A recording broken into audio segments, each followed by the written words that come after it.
Voici les 10 créatures les plus effrayantes qui ont jamais été. Et commençons tout de suite par le numéro 10, le loup-garou de Livonie. La légende du loup-garou trouve ses origines dans de véritables faits historiques. Et le loup-garou de Livonie est peut-être le premier loup-garou répertorié en Europe. Cette histoire commence en 1692, quand un homme de 80 ans a avoué de lui-même et sans aucune contrainte être un loup-garou. Ça s'est passé en Livonie, une région du royaume de Suède à l'époque et qui se trouve aujourd'hui entre le nord de l'actuelle Lettonie et le sud de l'actuelle Estonie. L'octogénaire a avoué être un loup-garou, racontant même aux villageois qu'il allait en enfer pour combattre le diable après avoir pris sa forme de loup. Les juges l'ont d'abord cru fou, mais quand les villageois qui le connaissaient bien ont attesté de sa santé physique et mentale, les juges l'ont condamné pour hérésie et pour avoir essayé de détourner les gens du christianisme. Le pauvre vieil homme a été fouetté et ensuite banni de son village pour le reste de ses jours. L'homme en question était appelé le vieux Thiès, ou Thiès de Kaltenbrunn, Thiès étant un diminutif du prénom Mathias. Quand les juges lui demandèrent comment s'était-il transformé en loup-garou, il a répondu avoir bu une potion enchantée. Le vieux Thiès pousse le bouchon encore plus loin. Il explique que comme tous les autres loups-garous, il s'oppose au diable et qu'il descend chaque année en enfer, oui, mais il le fait autant que chien de Dieu. Lupus Dei en latin, il accomplit ainsi la volonté divine, en reprenant au diable une prospérité qui a été volée et apportée là par des sorciers. Il est impossible d'affirmer des siècles plus tard si quelqu'un l'a-t-il déjà vu se transformer en loup-garou. Mais les villageois étaient certainement convaincus de ses pouvoirs surnaturels. Mais les experts ne croient pas du tout à cette histoire. Ils croient plutôt que c'est l'un des derniers pratiquants de ce qui était appelé magie folklorique en Europe. Numéro 9. Crâne gigantesque.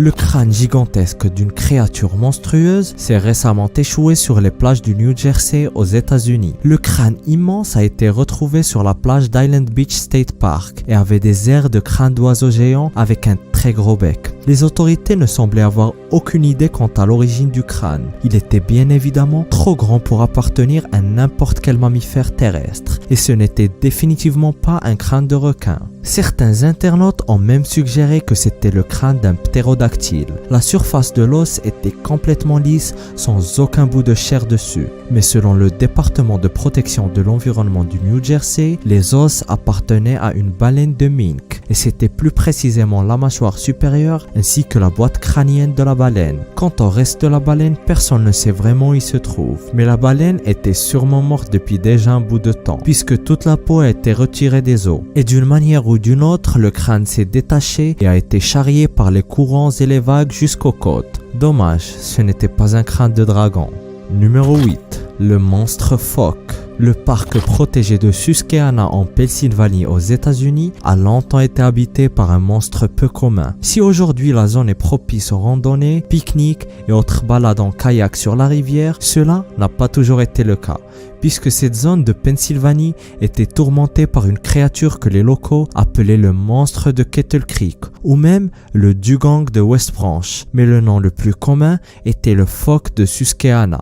Selon un article local de 1897, ce monstre terrifiant habitait la région avant même que la vallée ne soit habitée. Il aurait remonté la rivière depuis l'océan et serait resté dans la région entre les deux villes de Kettle Creek et Lock Haven. La bête a été décrite par les témoins comme étant un monstre marin de la taille d'un bœuf ou même d'un hippopotame, mais qui ne ressemblait à aucune bête qu'ils aient déjà vue. Les habitants de la région reportent que pendant la nuit, ils pouvaient l'entendre grogner et geindre très fort, comme s'il était en souffrance, en agonie même. Et au début du XXe siècle, les habitants accusaient la bête de détruire et de faire chavirer les radeaux de troncs d'arbres et de rondins qu'ils faisaient flotter sur la rivière afin de les transporter en aval. Après quelques décennies, les histoires et signalisations devinrent de moins en moins fréquentes. Les locaux se sont même demandé si la créature n'avait pas décédé ou n'était pas retournée vers l'océan. Le monstre demeure absent pour presque un siècle et jusqu'à nos jours, personne ne sait vraiment ce que cette bête était vraiment. Il aurait pu être un phoque géant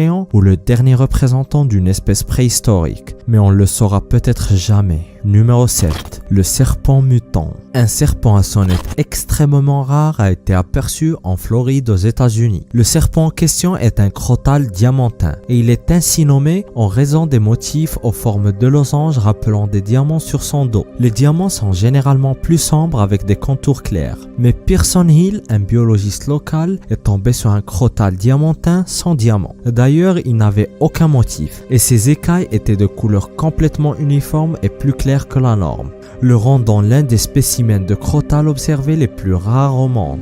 Ce type de serpent est extrêmement dangereux et venimeux. Ils peuvent atteindre une taille de 2 mètres et avoisiner les 5 kg.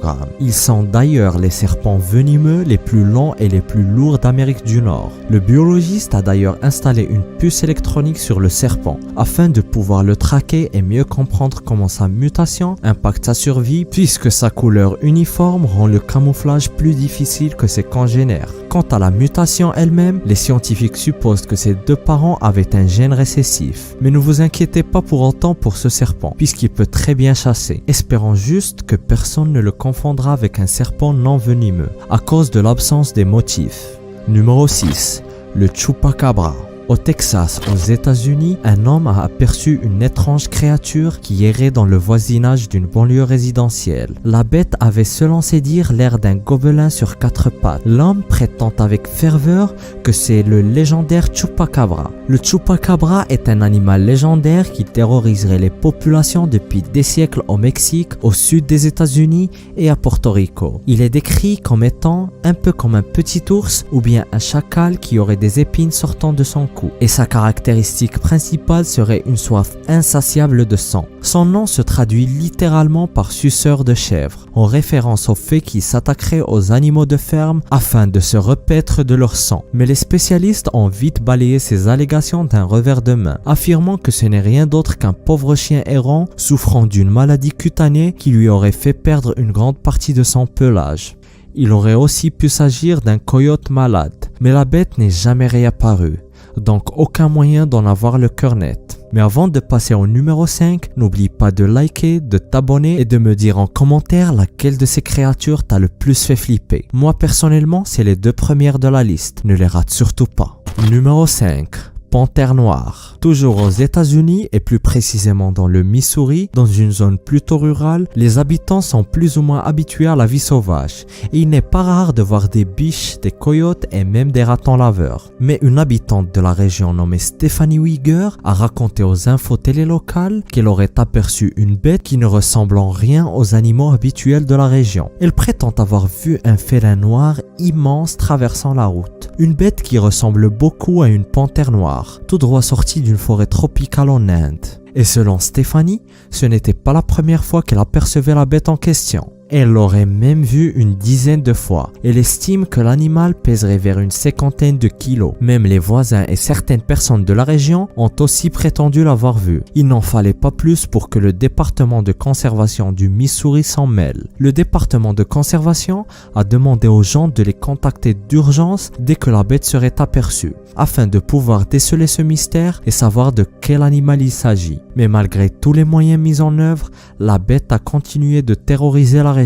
Des dizaines de chats et de chiens domestiques ont été portés disparus et presque tout le monde a déjà vu la bête, mais personne ne sait de quel animal il s'agit vraiment, ni son origine. Est-ce que c'est un animal échappé d'un zoo ou bien un monstre qui est sorti des forêts? Dis-moi ce que t'en penses en commentaire. Numéro 4. Le monstre du lac Champlain. Ce monstre est l'équivalent du monstre du Loch Ness en Amérique du Nord. Il aurait même été aperçu dans plusieurs endroits, mais sa résidence principale reste le lac Champlain au Québec au Canada. D'ailleurs, la première fois qu'il a été aperçu, c'était en 1609, par justement Samuel de Champlain, le célèbre explorateur français fondateur de Québec dans le lac qui portera ensuite son nom. C'est d'ailleurs de là que viendra le petit surnom du monstre que les Canadiens appellent Champ ou Champy affectueusement. N'est-ce pas trop mignon? Il n'y a bien sûr aucune preuve physique de l'existence du monstre. Par contre, les témoignages ne manquent pas. On a aussi quelques photos floues. La première fois qu'il a été décrit par Samuel de Champlain, il raconte avoir vu une énorme bête serpentine qui ferait près de 6 mètres de long et qui serait dotée d'un corps aussi épais qu'un tonneau.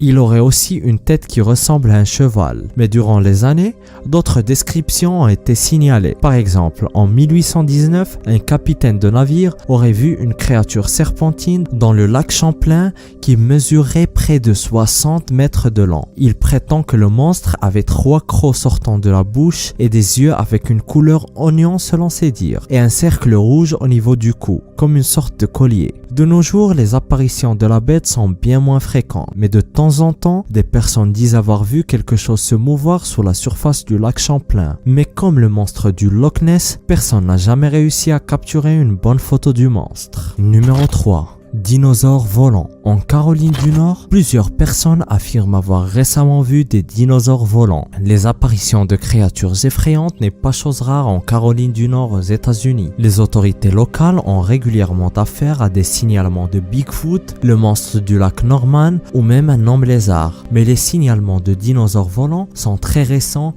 et ils se multiplient de plus en plus. Les théories fusent et les gens supposent que ce sont des ptérosaures et ont survécu de la préhistoire et qu'ils se cacheraient quelque part dans les forêts de Caroline du Nord. Il y a même un cryptozoologue nommé Jonathan Whitcomb qui prétend qu'il y aurait en effet des ptérosaures modernes vivant en Caroline du Nord. Il a même écrit un livre sur le sujet intitulé Ptérosaures modernes. Et même si plusieurs scientifiques nient ces théories, il y a eu pas mal de témoignages récemment, notamment une jeune dame du nom de Cynthia Lee qui plus est fait des études de technicien vétérinaire et donc s'y connaît pas mal en animaux. Elle affirme avoir vu une créature volante sans plumes avec une longue queue voler au-dessus de sa tête quand elle était à bord d'un VTC en allant au travail. Mais bizarrement, le chauffeur lui n'a rien remarqué, peut-être parce qu'il était concentré sur la route, mais par coïncidence ou pas d'ailleurs, sa maman et son oncle ont déjà aperçu des dinosaures volants par le passé. Et même si on pourrait croire que c'est juste une famille de lunatiques, plein d'autres témoignages viennent affirmer la même chose. Par exemple, un homme dans la ville de Charlotte affirme avoir vu ce qui ressemble à un dragon. Une autre dame dans la ville d'Asheville aurait vu une créature ailée voler très bas au-dessus de sa voiture. Et finalement, dans Jacksonville, un témoin oculaire raconte avoir vu une créature avec une peau lisse sans plumes voler au-dessus de sa tête. Quel que soit l'endroit en Caroline du Nord, les gens semblent voir des dinosaures de partout.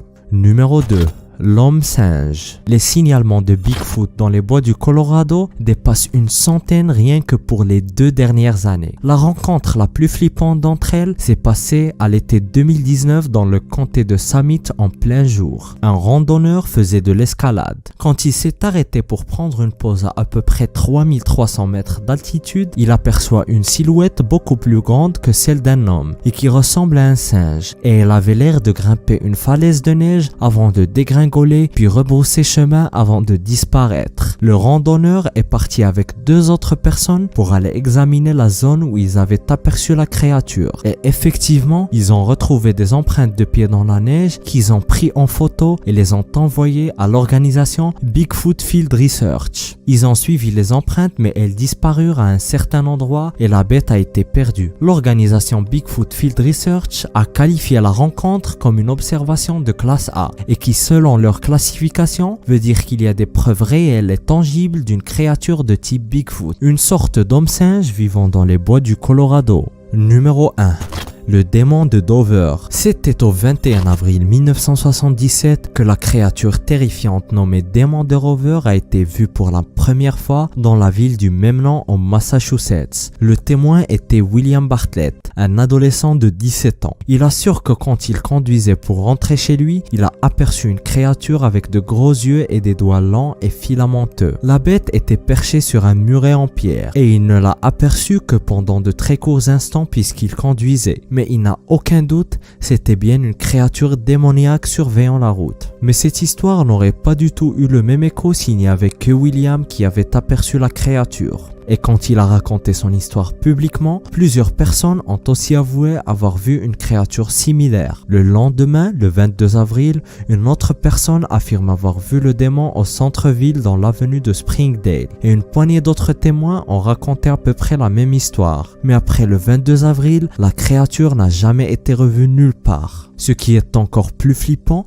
c'est que quand on trace une carte des points où la créature a été vue, toutes les observations sont sur une même ligne droite s'étalant sur 3 km. Et jusqu'à nos jours, on ignore toujours quelle était cette créature. Certains pense que c'était un alien perdu essayant de retrouver le chemin de chez lui. Laquelle de ces découvertes t'a le plus fait peur? Dis-le-moi en commentaire et n'oublie pas de t'abonner. Et si tu veux voir encore plus de créatures effrayantes, dis-le moi en commentaire et je te dis à la prochaine vidéo. Bonne journée à toi mon ami.